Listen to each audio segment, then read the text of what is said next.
Ukraine में हाहाकार मचा है। जनवरी 2025 का महीना यूक्रेन के युद्ध के सबसे खतरनाक दिन साबित हो रहे हैं।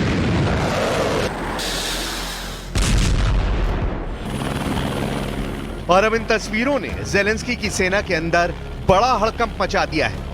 रूस का सबसे बड़ा कमांडर और पुतिन का सबसे भरोसेमंद जनरल अचानक यूक्रेन की जमीन पर उतरा। युद्ध में जो तबाही हुई है उसके लिए रूस के सबसे खतरनाक फौजियों को बहादुरी का तमगा दिया जा रहा है।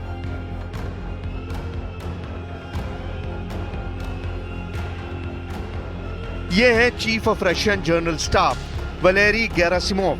आखिर यूक्रेन की जमीन पर क्यों पहुंचा रूस का सबसे खतरनाक कमांडर जनरल वलेरी गेरासिमोव, जिसे ज़ेलेंस्की की फौज कहती है कमांडर खामोश खोपड़ी, जिसको डिकोड करना बहुत मुश्किल है। यूक्रेन का मानना है कि जनरल वलेरी गेरासिमोव का डोनेस्क में आना बताता है कि पुतिन की तरफ से बहुत बड़े हमले का सिग्नल मिल गया है। क्या पुतिन यूक्रेन पर अब तक का सबसे बड़ा हमला करने जा रहे हैं? कमांडर वलेरी का खौफ बहुत ज्यादा है। रूस की फौज भी जनरल वलेरी की कमान में लड़कर कहती है, जब तक तोड़ेंगे नहीं तब तक छोड़ेंगे नहीं। कमांडर वलेरी ने क्या फैसला किया? रूस की अटैक वाली स्ट्रैटेजी में क्या बदलाव हुआ? और डॉनबास से कुर्स्क तक अब पुतिन क्या करने जा रहे हैं? यह जनवरी के महीने में देखने को मिलने वाला है। इस बात की गारंटी कमांडर वलेरी का दौरा दे रहा है। 20 जनवरी की रात को रूस ने यूक्रेन के प्रोक्वॉस्क पर ऐसा हमला किया जिसने ज़ेलेंस्की की उम्मीदों की धज्जियां उड़ा दी जो उन्होंने अमेरिका से लगाई हुई हैं। 9 मंजिला इस इमारत पर जब रूस का हमला हुआ तो इसके 6 फ्लोर जलते हुए अंगारों में तब्दील हो गए। यूक्रेन का दावा है कि रूस ने 131 ड्रोन से पोक्रोस्क पर अटैक किया। ये रूस को ईरान से मिले शाहिद ड्रोन थे। यूक्रेन की फौज के मुताबिक 131 में से 72 ड्रोन मार गिराए गए, वहीं 59 ड्रोन को जाम कर दिया गया। लेकिन जलती हुई ये इमारत बता रही है कि कुछ हमलों को रोकने में यूक्रेन नाकाम रहा। ज़ेलेंस्की की सेना पहले भी बड़े बड़े दावे करती रही है। हालांकि तस्वीरें बताती हैं कि यूक्रेन बुरी तरह पिट रहा है और पुतिन जल्द ही यूक्रेन के खिलाफ सबसे बड़े मिशन को मंजूरी देने वाले हैं। अब जनरल वलेरी का यूक्रेन जाना इस बात का सिग्नल है जिसकी तरफ पुतिन के बहुत ही खास साथी अलेक्सी जुरावल्योव ने इशारा किया था। कमांडर वलेरी गेरासिमोव के इरादे कुछ अलेक्सी जुरावल्योव की बातों की तरफ इशारा कर रहे हैं। अलेक्सी ने कहा है कि तीसरे विश्व युद्ध के लिए पुतिन तैयार हो जाए, नहीं तो बहुत पछताएंगे। पुतिन को पश्चिम से युद्ध से हिचकना नहीं चाहिए। सवाल है कि क्या जो बात पुतिन खुद नहीं कहना चाहते वो अपने करीबियों से कहलवाकर नेटो में दहशत पैदा करना चाहते हैं? क्या इसे पुतिन की तरफ से अमेरिका और नेटो को सीधी धमकी कहा जाए? क्योंकि जिस व्यक्ति ने यह बात कही है वो पुतिन का बेहद करीबी है। रूस में संसद की रक्षा समिति के उप प्रमुख और सीनियर सांसद अलेक्सी जुरावल्योव ने कहा कि देश के नौजवानों को अगले 3 सालों में विनाशकारी विश्व युद्ध का सामना करने के लिए तैयार रहना चाहिए। अब पश्चिमी देशों के साथ रूस के टकराने का खतरा है और मॉस्को को इससे बिल्कुल पीछे नहीं हटना चाहिए। लेकिन अब रूस को डराने वाली खबर वॉशिंगटन डीसी से आई है, क्योंकि व्हाइट हाउस में जाने के बाद राष्ट्रपति डोनाल्ड ट्रंप ने यूक्रेन को लेकर ऐसा फैसला किया है जिससे कीव और मॉस्को दोनों जगह पावर सेंटर बेचैन है। ट्रंप का नया फैसला इतना खतरनाक है कि ये नेटो को ताकतवर भी बना सकता है और उसे पूरी तरह तोड़ भी सकता है। And one thing on that, I think they should lift their number not to 2% but to 5%. NATO should be at 5%, not at 2%. 2% is ridiculous. Trump का साफ साफ कहना है अमेरिका अब नेटो की टोकरी में वो सबसे ज्यादा हथियार नहीं डालेगा। अब नेटो को जिंदा रखने के लिए यूरोप को भी बराबर का भागीदार बनना पड़ेगा। यही वजह है कि ट्रंप ने नेटो के हर देश को बजट का 5% डिफेंस पर खर्च करने के लिए कहा है, जबकि असलियत यह है कि बहुत से नेटो देश 2% भी रक्षा बजट के लिए नहीं देते। नेटो को लेकर एक बड़ी खबर इस वक्त लातविया से भी आ रही है, जहां स्वीडन की सेना तैनात की जा चुकी है। लातविया वो देश है जिसका पूर्वी बॉर्डर रूस से लगता है और नेटो के खिलाफ जब भी पुतिन कोई बड़ा एक्शन लेंगे तो उनका पहला टारगेट लातविया ही बनेगा। स्वीडन की सेना का यहां आना पुतिन के लिए गंभीर मैसेज है। We are welcoming the Swedel battle group to Latvia and to NATO's mission here. But the big significant thing, of course, is also that it's Sweden's first NATO mission as member of the alliance.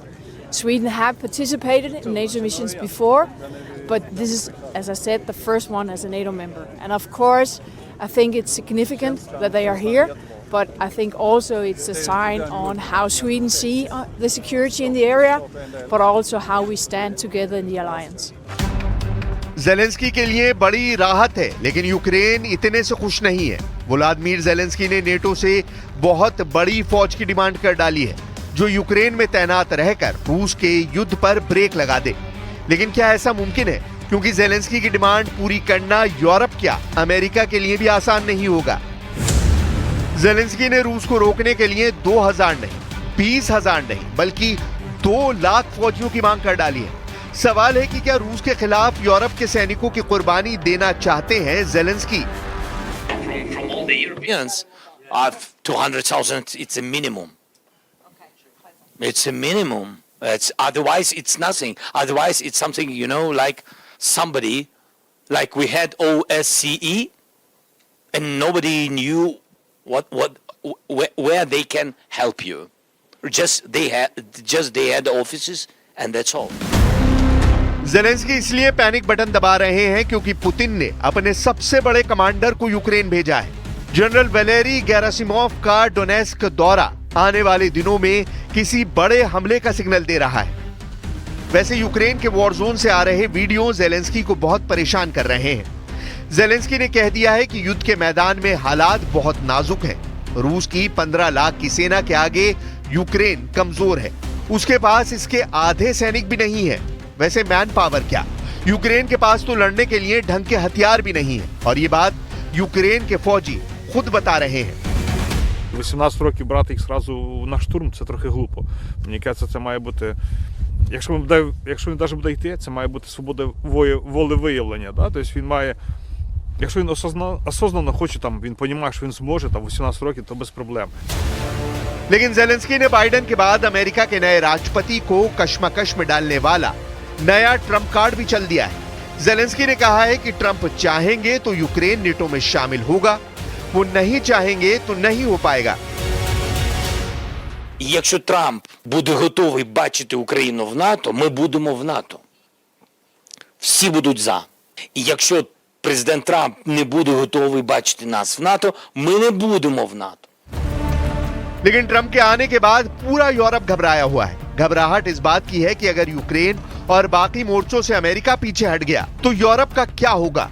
क्या Putin की फौज Europe को कच्चा खा जाएगी? ऐसी दहशत इस वक्त यूरोप की बड़ी बड़ी कैपिटल सिटी में हर पावर सेंटर में फैली हुई है। 20 जनवरी को डोनाल्ड ट्रंप की शपथ और फिर बाइडेन के फैसलों को रद्द करने वाला ऑर्डर, दुनिया में ये 2 बड़ी ऐसी घटनाएं हुई हैं जिनसे युद्ध रुकने की बजाय बढ़ सकता है। इस बात से फ्रांस बहुत परेशान है। अब जर्मनी ने भी प्लान बी पर काम शुरू कर दिया है। राजधानी बर्लिन में आम लोगों को युद्ध लड़ने के लिए तैयार किया जा रहा है। इसमें महिलाएं भी शामिल हैं। जिन लोगों को ट्रेनिंग दी जा रही है उनमें से कुछ की उम्र 58 साल तक है। सबको 7 दिन का युद्ध वाला कोर्स कराया जा रहा है। हथियार चलाने सिखाए जा रहे हैं। यानी अमेरिका में डोनाल्ड ट्रंप की वापसी और युद्ध को लेकर ट्रंप की मनमर्जी से यूरोप बौखला गया है। Aber Frieden, Freiheit, Sicherheit, das sind Werte, die einfach nicht selbstverständlich sind. Und man kann nie davon ausgehen, dass wir eben in diesen Zuständen, in denen wir jetzt leben, weiter auch unseren Alltag begehen können. Von daher denke ich, es ist gut, wenn man vorbereitet ist, dass man entsprechend auch agieren kann. रूस को टक्कर देने वाले Europe में एक बड़ा नाम काया कैलस का है। ये महिला एस्टोनिया की प्रधानमंत्री रही हैं और अब ये यूरोपीय संघ की विदेश नीति बना रही हैं। यूक्रेन में युद्ध की शुरुआत से ही काया कैलस पुतिन की सबसे बड़ी विरोधी मानी जाती रही हैं। जब किसी भी लीडर की हिम्मत नहीं हुई कि वो पुतिन के सामने उनकी आंखों में आग डालकर रूस को ललकारे, रूस के सामने खड़ा होकर बोले, तब काया कैलस ने पूरे यूरोप में सुर्खियां बटोरी हैं। काया कैलस कह रही हैं कि रक्षा बजट पर ट्रंप का तर्क सही है। सबको रक्षा बजट 5% तक बढ़ा देना चाहिए। Europe's failure to invest in military capabilities also sends a dangerous signal to the aggressor. Weakness invites them in. President Trump is right to say that we don't spend enough. It's time to invest. Ukraine में तो घमासान जारी ही है। NATO पर भी Putin की नजरें टेढ़ी हो गई हैं, क्योंकि जब से कुर्स्क में ज़ेलेंस्की ने हमला किया है, पुतिन इसका हर्जाना नेटो से लेना चाहते हैं। फिलहाल रूस के कुर्स्क इलाके को वापस लेने के लिए पुतिन ने उत्तर कोरिया की फोर्स उतारी हुई है और अब ओरेशनिक अटैक वाली रणनीति ने ज़ेलेंस्की को परेशान कर दिया है। इस वक्त ज़ेलेंस्की के डर और पुतिन के दावों को देखकर यूरोप भी कांप रहा है, क्योंकि रूस की नई ओरेशनिक मिसाइल ने सारे समीकरण बदल दिए हैं। अब पूरा यूरोप पुतिन के ऐसे दायरे में आ गया है जिसमें सिर्फ 20 मिनट के अंदर पूरे यूरोप को जलाने का ऑर्डर जारी किया जा सकता है।